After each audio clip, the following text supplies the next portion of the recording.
یہ سلیمان علیہ السلام تھے۔ اللہ تعالیٰ نے آپ کو بہت سی خوبیاں اور معجزات عطا فرمائے۔ سورۃ النمل آیت 16 میں ہے، اور داؤد کے وارث سلیمان ہوئے، کہنے لگے لوگوں ہمیں پرندوں کی بولی سکھلائی گئی ہے اور ہم سب کچھ دیے گئے ہیں، بے شک یہ بالکل کھلا ہوا فضل الہی ہے۔ یہاں وراثت سے مراد مال نہیں بلکہ بادشاہت اور نبوت مراد ہے۔ اللہ تعالیٰ نے انہیں ایسا بادشاہ بنایا کہ ساری دنیا میں ان جیسا کوئی نہیں ہوا، آپ سے بڑھ کر بادشاہت بھی کسی کی نہ ہو سکی، کیونکہ خود سلیمان علیہ السلام نے یہ دعا کی تھی کہ الہی مجھے ایسی سلطنت عطا فرما کہ جو میرے بعد اور کسی کے شایان شان نہ ہو۔ کہا کہ اے میرے رب مجھے بخش دے اور مجھے ایسا ملک عطا فرما جو میرے سوا کسی شخص کے لائق نہ ہو، تو بڑا ہی دینے والا ہے۔ پس ہم نے ہوا کو ان کے ماتحت کر دیا، وہ آپ کے حکم سے جہاں آپ چاہتے نرمی سے پہنچا دیا کرتی تھی، اور طاقتور جنوں کو بھی ان کا ماتحت کر دیا، ہر عمارت بنانے والے کو اور غوطہ خور کو اور دوسرے جنات کو بھی جو زنجیروں میں جکڑے رہتے تھے۔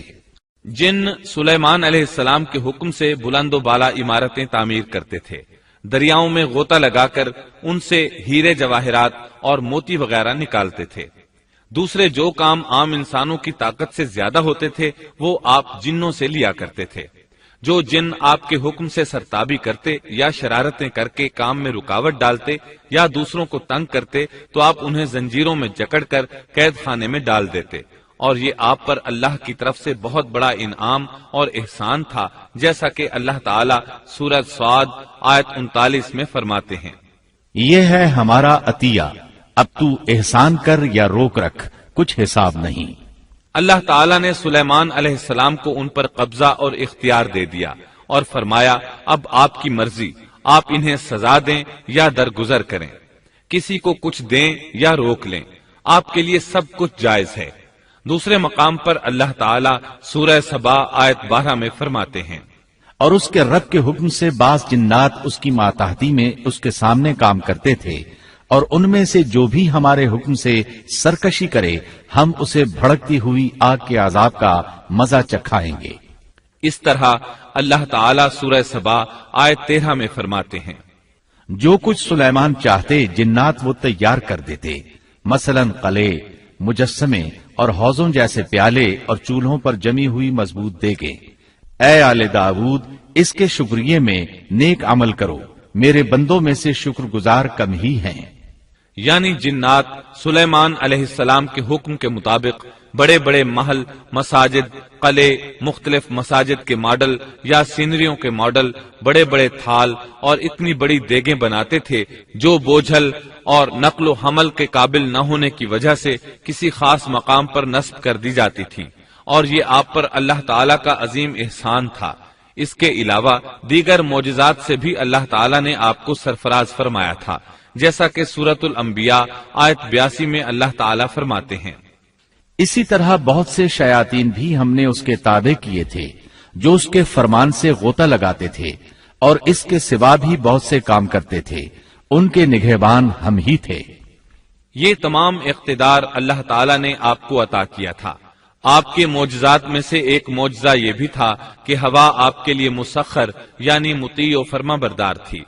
اللہ تعالیٰ سورہ صاد آیت 36 میں فرماتے ہیں، بس ہم نے ہوا کو ان کے ماتحت کر دیا، وہ آپ کے حکم سے جہاں آپ چاہتے نرمی سے پہنچا دیا کرتی تھی۔ اللہ تعالیٰ سورۃ الانبیاء آیت 81 میں فرماتے ہیں، اور ہم نے تیز و تند ہوا کو سلیمان کے تابع کر دیا جو اس کے فرمان کے مطابق اس زمین کی طرف چلتی تھی جہاں ہم نے برکت دے رکھی ہے، اور ہم ہر چیز کا علم رکھنے والے ہیں۔ اسی طرح اللہ تعالیٰ سورہ سبا آیت 12 میں فرماتے ہیں، اور ہم نے سلیمان کے لیے ہوا کو مسخر کر دیا کہ صبح کی منزل اس کی مہینہ بھر کی ہوتی تھی اور شام کی منزل بھی مہینہ بھر کی ہوتی تھی۔ دیگر معجزات کی طرح اللہ تعالیٰ نے سلیمان علیہ السلام کو یہ معجزہ بھی عطا فرمایا کہ تیز و تند ہوا کو ان کا تابع فرمان بنا دیا۔ آپ اس ہوا کو جس طرح کا حکم دیتے وہ حکم کی تعمیل کرتی، اور اس طرح آپ ایک ماہ کا سفر چند گھنٹوں میں طے کر لیا کرتے تھے۔ داؤد علیہ السلام کو تو اللہ تعالیٰ نے لوہے کی ڈھلائی کا کام سکھایا تھا، جبکہ سلیمان علیہ السلام کو لوہے کی ڈھلائی کے علاوہ تانبے کی ڈھلائی کا فن بھی سکھایا۔ سورہ سبا آیت 12 میں اللہ تعالیٰ فرماتے ہیں، اور ہم نے اس کے لیے تانبے کا چشمہ بہا دیا۔ اس چشمے میں پانی کی بجائے تانبا بہتا تھا، آپ اس سے جو چاہتے بنا لیتے۔ آپ گھوڑوں کو بہت پسند فرماتے تھے، آپ کے پاس بہت سے گھوڑے تھے۔ اللہ تعالیٰ سورۃ صاد آیت 30 تا 33 میں فرماتے ہیں، اور ہم نے داؤد کو سلیمان عطا فرمایا جو بڑا اچھا بندہ تھا اور بے حد رجوع کرنے والا تھا۔ جب ان کے سامنے شام کے وقت تیز رو خاصے کے گھوڑے پیش کیے گئے تو کہنے لگے، میں نے ان گھوڑوں پر اپنے پروردگار کی یاد کو ترجیح دی یہاں تک کہ آفتاب غروب ہو گیا۔ ان گھوڑوں کو دوبارہ میرے سامنے لاؤ۔ پھر تو ان کی پنڈلیوں اور گردنوں پر ہاتھ پھیرنے لگے۔ گھوڑے 20,000 سے زائد تھے۔ گھوڑوں کے معائنے میں ان کا روزمرہ کا ذکر رہ گیا۔ تب انہیں ذکر الہی کا خیال آیا، جس پر انہیں سخت صدمہ ہوا اور کہنے لگے کہ میں گھوڑوں کی محبت میں اتنا گم ہو گیا کہ سورج غروب ہو گیا۔ تو ان گھوڑوں کو دوڑایا کہ وہ نظروں سے اوجھل ہو گئے۔ پھر انہیں دوبارہ طلب کیا اور پیار محبت سے ان کی پنڈلیوں اور گردنوں پر ہاتھ پھیرنا شروع کر دیا۔ امام بخاری نے ابو ہریرہ رضی اللہ عنہ سے روایت کی ہے کہ ایک مرتبہ سلیمان علیہ السلام نے ارادہ کیا کہ اس شب میں اپنی بیویوں کے ساتھ ازدواجی فریضہ ادا کروں گا تو میری ہر ایک بیوی سے لڑکا پیدا ہوگا اور وہ میدان جہاد کا مجاہد بنے گا، لیکن اس ارادے کے ساتھ انشاءاللہ کہنا بھول گئے۔ اللہ تعالیٰ کو جلیل القدر پیغمبر کا یہ طرز پسند نہ آیا، چنانچہ اللہ تعالیٰ نے سلیمان علیہ السلام کے اس دعوے کو اس طرح غلط ثابت کر دیا کہ تمام بیویوں میں سے صرف ایک بیوی کے ہاں مردہ بچہ پیدا ہوا۔ تب سلیمان علیہ السلام کو احساس ہوا کہ یہ انشاءاللہ نہ کہنے کا نتیجہ ہے، چنانچہ انہوں نے فوری توبہ کی اور انشاءاللہ کہنے کو اپنا معمول بنا لیا۔ اللہ تعالیٰ نے آپ کو فیصلہ کرنے کی زبردست صلاحیت عطا فرمائی تھی۔ سورۃ الانبیاء آیت 87 میں ہے، اور داؤد اور سلیمان کو یاد کیجئے جبکہ وہ کھیت کے معاملے میں فیصلہ کر رہے تھے کہ کچھ لوگوں کی بکریاں اس میں چر چگ گئی تھیں اور ان کے فیصلے میں ہم موجود تھے۔ ہوا یہ کہ دو آدمی ہمسائے تھے، ان میں جھگڑا ہو گیا۔ ان میں سے ایک کے پاس کھیت تھا، اس میں اس نے فصل بو رکھی تھی، دوسرے کے پاس کچھ بکریاں تھیں۔ بکریوں کا چرواہا رات کے وقت دیوار والے دروازے کو بند کر دیتا تھا تاکہ بکریاں نکل کر فصل کو نقصان نہ پہنچائیں۔ ایک دن وہ دروازہ بند کرنا بھول گیا، بکریاں کھیت میں آ کر چرنے لگیں، فصل خراب ہو گئی۔ دونوں داؤد علیہ السلام کے پاس آئے، اپنا مقدمہ پیش کیا۔ داؤد علیہ السلام قاضی بھی تھے۔ اس وقت سلیمان علیہ السلام کہیں گئے ہوئے تھے۔ داؤد علیہ السلام مقدمہ سن کر کہنے لگے، یہ بکریوں والے کی سستی کا نتیجہ ہے، اس کا حل یہی ہے کہ وہ تیری بکریاں اپنی تحویل میں لے لے۔ دونوں فریق باہر نکلے تو سلیمان علیہ السلام سے ملاقات ہوئی۔ انہوں نے تفصیل سن کر فرمایا، میرے ساتھ آؤ۔ وہ انہیں داؤد علیہ السلام کے پاس لے آئے اور بولے، اس مقدمے کا اس سے بہتر فیصلہ یہ ہے کہ یہ بکریاں زمین والے کو دے دیں اور زمین بکریوں والے کو۔ جب بکریوں والا زمین کو پہلی حالت میں اگا دے گا تو آپ دونوں کی چیزیں انہیں لوٹا دیں۔ اس دوران کھیتی کا مالک بکریوں کے دودھ سے فائدہ حاصل کرتا رہے گا۔ یہ فیصلہ زیادہ بہتر ہے۔ اس سے بکریوں والا اپنی بکریوں سے بالکل محروم نہ ہوا اور کھیتی والے کا نقصان پورا ہو گیا۔ یہ فیصلہ آپ کو اللہ تعالیٰ نے سمجھایا تھا۔ اللہ تعالیٰ سورۃ الانبیاء آیت 89 میں فرماتے ہیں، ہم نے اس کا صحیح فیصلہ سلیمان کو سمجھا دیا، ہاں ہر ایک کو ہم نے علم و حکمت سے نوازا تھا۔ بخاری اور مسلم میں ایک حدیث ہے، اس میں اسی قسم کا ایک واقعہ بیان ہوا ہے کہ دو عورتیں اپنا مقدمہ داؤد علیہ السلام کے پاس لائیں۔ دونوں کو اللہ نے ایک ایک بچہ دے رکھا تھا۔ ایک بھیڑیے نے حملہ کر کے بڑی عمر والی کا بچہ چیر پھاڑ ڈالا۔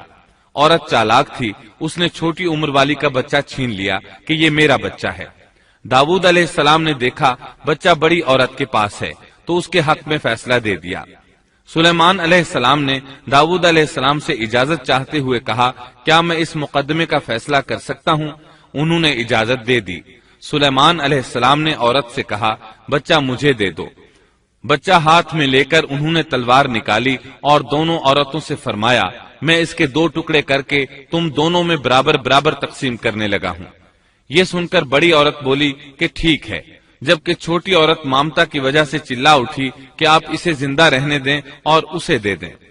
یہ سنتے ہی سلیمان علیہ السلام بول اٹھے تو ہی اس کی ماں ہے، جس سے اپنے بچے کے ٹکڑے دیکھنا برداشت نہ ہو سکا، پھر بچہ اسے دے دیا۔ سلیمان علیہ السلام کا ایک تیسرا واقعہ قرآن میں یوں ہے، سورۃ النمل آیت 17 اور 18 میں ہے، اور سلیمان کے سامنے ان کے تمام لشکر جنات، انسان اور پرندوں میں سے جمع کیے گئے، ہر قسم الگ الگ کھڑی کر دی گئی۔ جب وہ چیونٹیوں کے میدان میں پہنچے تو ایک چیونٹی نے کہا اے چیونٹیوں اپنے اپنے گھروں میں گھس جاؤ، ایسا نہ ہو کہ بے خبری میں سلیمان اور ان کا لشکر تمہیں روند ڈالے۔ ان تمام لشکروں کو اکٹھا کیا گیا تھا۔ اللہ تعالیٰ نے چیونٹی کی یہ بات سلیمان علیہ السلام کو سنوا دی۔ سورہ نمل آیت 19 میں ہے، اس کی اس بات پر سلیمان مسکرا کر ہنس پڑے اور دعا کرنے لگے کہ اے پروردگار تو مجھے توفیق دے کہ میں تیری ان نعمتوں کا شکر بجا لاؤں جو تو نے مجھ پر انعام کی ہیں، اور میں ایسے نیک اعمال کرتا رہوں جن سے تو خوش رہے، اور مجھے اپنی رحمت سے نیک بندوں میں شامل فرما۔ آپ کا ایک واقعہ ملکہ بلقیس کے ساتھ پیش آیا۔ سورہ نمل آیت 20 تا 25 میں ہے، آپ نے پرندوں کی دیکھ بھال کی اور فرمانے لگے کیا بات ہے کہ ہدہد نظر نہیں آ رہا، کیا وہ واقعی غیر حاضر ہے؟ یقیناً میں اسے سخت سزا دوں گا یا اسے ذبح کر ڈالوں گا، یا وہ میرے سامنے کوئی معقول وجہ بیان کرے۔ کچھ زیادہ دیر نہ گزری تھی کہ اس نے آ کر کہا میں ایک ایسی خبر لایا ہوں کہ آپ کو اس کی خبر ہی نہیں، اور میں سبا کی ایک سچی خبر آپ کے پاس لایا ہوں۔ میں نے دیکھا ہے کہ ان کی بادشاہ ایک عورت ہے جسے ہر قسم کی چیز سے کچھ نہ کچھ دیا گیا ہے، اور اس کا تخت بھی بڑا عظیم ہے۔ میں نے اسے اور اس کی قوم کو اللہ تعالیٰ کو چھوڑ کر سورج کو سجدہ کرتے ہوئے پایا ہے۔ شیطان نے ان کے کام مزین کر کے انہیں دکھلا کر سیدھے راستے سے ہٹا دیا ہے، پس وہ ہدایت پر نہیں آتے کہ اسی اللہ کو سجدہ کریں جو آسمانوں اور زمینوں کی پوشیدہ چیزوں کو باہر نکالتا ہے، اور جو کچھ تم چھپاتے اور ظاہر کرتے ہو وہ سب کچھ جانتا ہے۔ ہدہد نے اللہ تعالیٰ کی یہ صفت اس لیے بیان کی کہ یہ اپنی حس کے ذریعے زمین میں پانی والے حصے کا پتہ چلا لیتا ہے۔ سلیمان علیہ السلام کو بھی یہی ہدہد بتایا کرتا تھا کہ پانی کہاں ہے، پھر آپ جنات کے ذریعے پانی نکلواتے تھے۔ یہ اطلاع سن کر سلیمان علیہ السلام حیران ہوئے۔ آپ نے ہدہد سے کہا ہم ابھی تمہاری بات کی تصدیق کر لیتے ہیں۔ سورہ نمل آیت 27 اور 28 میں ہے، سلیمان نے کہا اب ہم دیکھیں گے کہ تو نے سچ کہا ہے یا تو جھوٹا ہے۔ میرے اس خط کو لے جا کر انہیں دے دے، پھر ان کے پاس سے ہٹ آ اور دیکھ کہ وہ کیا جواب دیتے ہیں۔ آپ نے ایک خط لکھ کر اسے دیا۔ ہدہد وہ خط لے کر ملکہ بلقیس کے محل پہنچا۔ خط اس کے سامنے گرا کر خود دیوار پر جا بیٹھا۔ خط دیکھ کر ملکہ بلقیس نے کہا، وہ کہنے لگی اے سردارو میری طرف ایک باوقت خط ڈالا گیا ہے جو سلیمان کی طرف سے ہے، اور جو بخشش کرنے والے مہربان اللہ کے نام سے شروع ہے، یہ کہ تم میرے سامنے سرکشی نہ کرو اور مسلمان بن کر میرے پاس آ جاؤ۔ اس نے کہا اے میرے سردارو تم میرے اس معاملے میں مجھے مشورہ دو، میں کسی امر کا قطعی فیصلہ جب تک تمہاری موجودگی اور رائے نہ ہو نہیں کیا کرتی۔ ان سب نے جواب دیا کہ ہم طاقت اور قوت والے، سخت لڑنے بھیڑنے والے ہیں، آگے آپ کو اختیار ہے، آپ خود ہی سوچ لیجئے کہ ہمیں آپ کیا کچھ حکم فرماتی ہیں۔ اس نے کہا کہ بادشاہ جب کسی بستی میں گھستے ہیں تو اسے اجاڑ دیتے ہیں اور وہاں کے باعزت لوگوں کو ذلیل کر دیتے ہیں، اور یہ لوگ بھی ایسا ہی کریں گے۔ میں انہیں ایک ہدیہ بھیجنے والی ہوں، پھر دیکھ لوں گی کہ قاصد کیا جواب لے کر لوٹتے ہیں۔ ملکہ بلقیس یہ اندازہ کرنا چاہتی تھی کہ سلیمان علیہ السلام کس قسم کے بادشاہ ہیں، اور یہ کہ وہ ان کے خلاف لڑ سکیں گے یا نہیں۔ چنانچہ اس نے فلسطین کی طرف بے شمار تحائف روانہ کیے تاکہ لڑائی کی نوبت نہ آئے، لیکن جب یہ تحائف سلیمان علیہ السلام کے پاس پہنچے تو آپ غضبناک ہو گئے۔ بس جب قاصد سلیمان کے پاس پہنچا تو آپ نے فرمایا کیا تم مال سے مجھے مدد دینا چاہتے ہو؟ مجھے تو میرے رب نے اس سے بہت بہتر دے رکھا ہے جو اس نے تمہیں دیا ہے۔